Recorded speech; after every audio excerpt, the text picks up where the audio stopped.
22 तारखेला 22 सप्टेंबरमध्ये आमच्या पोलीस स्टेशनला एक गुन्हा दाखल झाला होता। त्याच्यामध्ये बालाजी सीताराम कांबळे या मुलाचं हे जी मोटरसायकल चोरी गेली होती, त्याच्यावरून माननीय पोलीस अधीक्षक साहेब श्री अमोल तांबे साहेब, माननीय अपर पोलीस अधीक्षक साहेब श्री मंगेशजी चव्हाण साहेब आणि उपविभागीय पोलीस अधिकारी श्री गजाननजी भातलोंडे साहेब यांच्या मार्गदर्शनानुसार आमचं पोलीस स्टेशन आणि आमची DB पथक याच्यामध्ये प्रयत्न करत होते।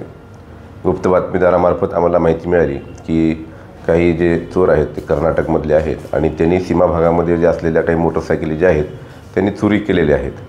त्याप्रमाणे आमच्या लोकांनी ट्रॅप लावला आणि आम्हाला ह्या गुन्ह्यामध्ये आमच्या उदगीर ग्रामीण पोलीस स्टेशनच्या जवळपास 3 मोटरसायकली याच्यामध्ये मिळून आल्या आणि इतर पोलीस स्टेशनच्या जवळपास 18, त्यामध्ये बहुतांश जे आहेत ते कर्नाटकमधल्या संगारेड्डी, आंध्र तेलंगणामधले आहेत आणि काही औरंगाबाद शहरामधले आहेत। तर एकूण आमच्या 11 मोटरसायकली आम्ही जप्त केलेल्या आहेत। त्यापैकी 7,60,000 एवढ्या मोटरसायकली आहेत। एक मोटरसायकल आमचे ऑलरेडी म्हणजे 10 मोटरसायकली टोटल आमच्याकडे आहेत सध्या आणि 7,60,000चा मुद्देमाल आम्ही जप्त केलेला आहे। नमूदचे जे आरोपी आहेत या आरोपीकडनं चौकशी केली असता त्यांचे नावं जे आहेत ते युसुफ शबीर खान पठाण, हा मनखिली सुडगप्पा बिदर यातला आहे। दुसरा नवाज खाजुमुद्दीन कबाडी, हा सुद्धा बिदर राज्यातलाच आहे, बिदरमधलाच आहे। आणि अब्दुल रजाक अब्दुल रहीम अत्तार, हा सुद्धा बिदर राज्य कर्नाटक या ठिकाणचा आहे। तर यांनी कर्नाटक तसेच तेलंगणा, महाराष्ट्र या राज्यामधील जे मोटरसायकली चोरी जे आहेत त्यांनी केल्याचं निष्पन्न झालेलं आहे।